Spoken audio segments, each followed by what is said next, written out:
items I have that I don't wear as often as I would like.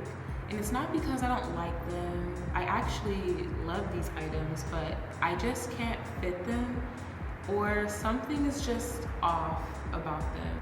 You know, sometimes we go shopping either online or at a thrift store, and we are just using our best judgment. We're thinking we could fit these things, and when it comes down to it, they're either too big or something's missing. Either a button's missing, the zipper's broke, and instead of getting them fixed, sometimes we're using a rubber band to make sure that we're keeping everything together. But I want to show you how easy it is to make the changes yourself without having to depend on said rubber band, so that you're wearing these items more confidently.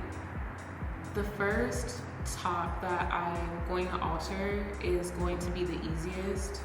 It has 3 holes in the center of it, and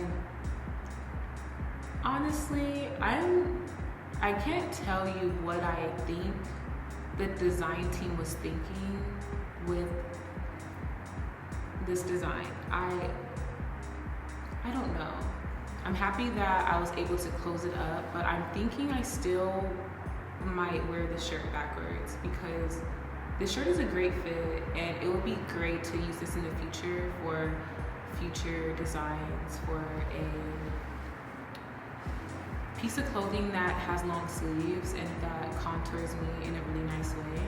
But the front of it has this now just like straight line down the middle, and I don't love that.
Before I serge anything, because once I serge seams, it's pretty much a done deal, because I'll lose so much seam allowance. So I want to try this on, and if things fit perfectly, then I'll serge the side seams, and then this piece will be done.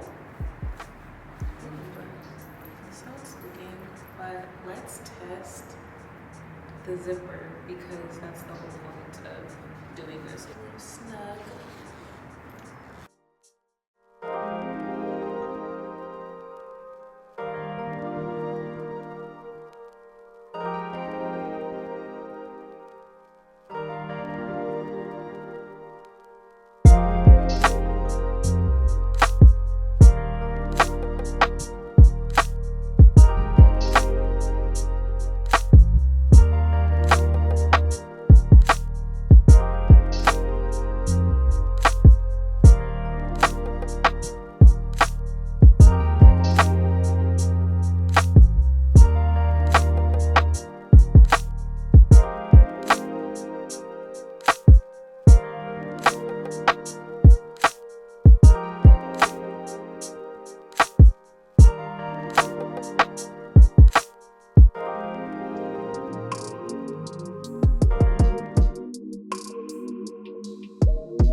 Just so that I have a better idea of keeping the finishings consistent, even if I do cut them shorter, and then sew that edge down, and then iron so I can keep the same crease.